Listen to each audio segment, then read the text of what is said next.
Emily, and you are? I'm Laura. Good. This is good. Do we need to introduce ourselves on YouTube?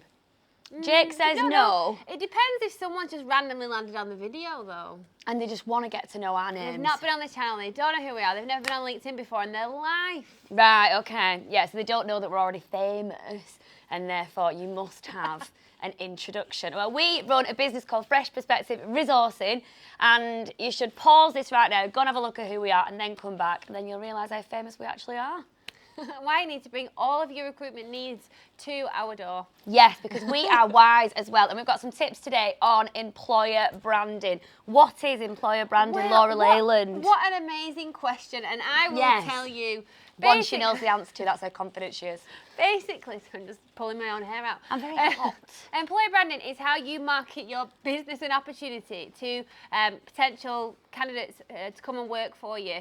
All businesses will have a sales and marketing campaign geared up to their customers. You know your ideal market, you know who you're targeting, you know where they hang out, and you've got different defined marketing campaigns to appeal to them, to bring them to your business so you can turn them into sales and into business, into customers. Well, it's very similar on the recruitment side, but candidates care about different things to potential clients. So you need a separate marketing campaign for candidates, and that is what employer branding is. Yeah, because we're not all good at appealing to our clients, but ultimately that's why we have to do sales. Sales is the most important part of a business, because without sales you wouldn't have anything, even though we believe that teams are super important, but ultimately without sales you've got absolutely nothing. So everyone's always geared towards making sure that we sell to our clients.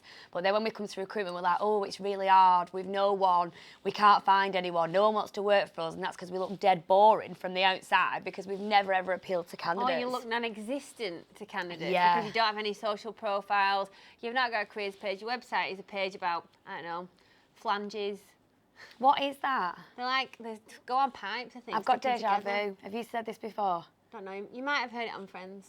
I have heard it on Friends, but I feel like you've said it before. I'm going to see a client later on today who they've got a garage, but they've no website or anything, so they basically don't have any employer branding, and they're really struggling to recruit, and they're probably not going to spend loads of time on employer branding, but just something where they show off how good it is in terms of working there and what they offer, and they have like nice Christmas dues and they shut down for Christmas, and they've got like a lot of camaraderie with the people in the garage. Like, none of that is displayed anywhere.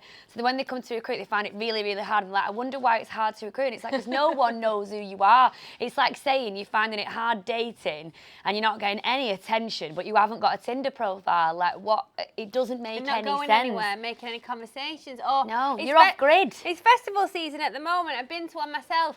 If you didn't have a Facebook page, a website, flyers, you had no marketing campaign for a festival. That'd be a sad festival. It would be very sad, wouldn't it? You'd have a load of food vendors and bars and some stages, but there'd be nobody there. There'd be no one there. It'd be dead tidy, but there'd be nobody there. And so it is easy to start employer branding. Don't think that, oh my God, it's this massive mountain that you need to climb. I guess where you need to start is probably social media, because that's free, whereas obviously updates to your website and stuff like that might incur costs. So if budgets are a bit of a struggle for you, or if you've not got the budget to spend on this sort of stuff, I would just start with making your social media, whether that is TikTok, YouTube, Facebook, Instagram, a little bit more employee friendly. And how can that take shape? Ooh, by actually getting pictures of your employees on your social media. Even if it's just you. Yeah, not stock images. Or you doing things. You going to see your customers. You going to networking. You going to events. You celebrating the first anniversary of your business with a #1 balloon. Get it on there. Take a selfie everywhere you go. We have to. Let me take a selfie. Is this a song? I don't know. I must live under a rock. Yeah, so you need to show what it would be like to come and work for your business. So if you've watched Through the Keyhole, whether you're an old school fan with Lloyd Grossman or more recently with Keith Lemon, you need to show them what it's like to come and work for you. So whether you use social media or Glassdoor, which is a bit like TripAdvisor for businesses, you have to show pictures of your workplace, the people in it, the things you do together, what you celebrate, where you go, and the people that you support, so they can visualize themselves in your office thinking, oh my God, that looks amazing. I'd love to do teen yoga. That office is pink and green. That is right up my street. And they celebrate birthdays, and you get cake. Like, you get all of that just from looking at your social media, and then Yeah. people like, that is hell on earth for me. I do not want to work there. Exactly. It can They work won't the other way apply. around. Yeah, they won't apply. They'll self-filter, so you don't have to waste time looking at their application, ringing them up, and then they come in for an interview and they're like, no. Yeah. You're just saving time, basically. Absolutely. And things like reviews. So reviews are really easy to get. You can even offer some incentive with your customers or something like that, so you could get them to put a review on the website. And again, if a potential employee can see how well you treat your customers, it's probably going to give them a good insight into what it's actually like working for you. And there's lots of other things that you can do as well outside of social media. So if you've got some big budgets, which is wonderful, then you can obviously update your website. And we don't just mean by a careers page. Careers pages are great, but they are quite boring. I'm yet to find one that I find interesting and exciting, but I am quite brutal with my opinions. But something on there, lots of pictures, all the stuff that Laura said, get that on your website as well. Show people what it's like to work for you, and be true to who you are. You know, don't sit on the fence. Like if you're a really corporate. On Love Island now, I've been true to myself. You look good on paper. Yeah. Well, if you do look good on paper, people might actually apply to the jobs that you're advertising. But then there's other places as well. So there's lots of like other things that you can do in terms of word of mouth and getting people to talk about it, getting people to do like personal posts on social media or on LinkedIn. I mean, where else can you do employer branding as well? I'm trying to think. Have we said everywhere? Well, your employer branding is every touch point with a candidate. So it's your adverts, it's your job descriptions, it's your people going to events and networking and being a brand ambassador and representing the business. It is how to promote your brand to the candidate marketplace. That could be digital, it can be in print, it could be a website, it could be in person. It has to be joined up and consistent. You could have pop-up banners, signs, leaflets. It all has to be joined up with the same feeling, the same words, tone, personality, colours, so that it's very recognisable as all the same brand.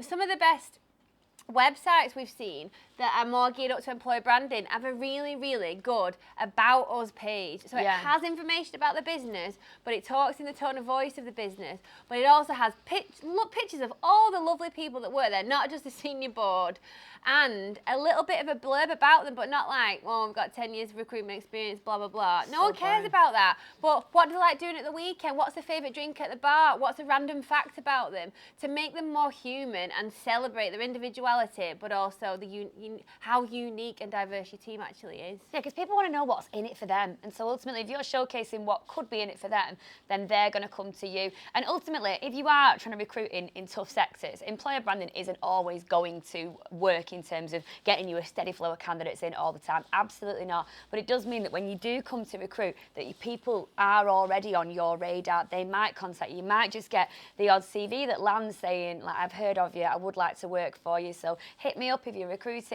And you can store these people somewhere so that when you are recruiting, keep them all in and I the don't cupboard. mean ignore them, you know, speak to them first and then put them in the cupboard. And then you can open that cupboard when you're ready and be like, yay, we're recruiting, come and give us a cuddle. And we can talk about it. So it's super important. We're talking to a pub company at the moment. They sort of go and eat pubs and then own them and put yeah, and they're like Pac-Man. Yeah.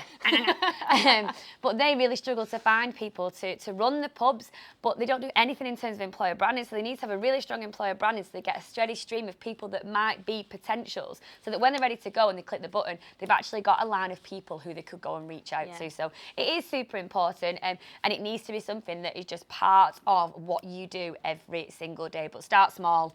And then go hard. It should be easy. Yeah, like, so if you start small and it's just doing what you do but putting it on social media, that is not too time consuming and it's not too difficult. Yeah. And if you do it well and you're in groups on Facebook, you're connecting to people, you're doing charity events and engaging the local community, you will actually become an employer of choice in your local community. People will be approaching you about jobs. They'll be visiting your website, waiting for jobs to be updated. They'll be sending you CVs. They'll be dropping them off. Knocking at the blooming door, won't they? Banging that door down with a stampede of candidates, which is what you want, which will save you money in recruitment because your HR team won't be spending hours and hours recruiting and not working on HR strategy, process implementation, etc. If you won't be spending loads of money with Fresh or recruitment agency because you won't need to, because candidates will be lining up down the street waiting to come and work for you. Wonderful. And sorry for the belly rubs. I can't help rub my belly. I am pregnant. I'm not just rubbing. You just had a big lunch? No. But it does. I realise it looks quite strange. But when they're kicking, it's hard not to. I rub mine as well. Feel. Solidarity. Yeah, yours is flat though, so you can bugger off. Right, I think we're done, aren't we? Yes. Yeah, good. Bye! See you later.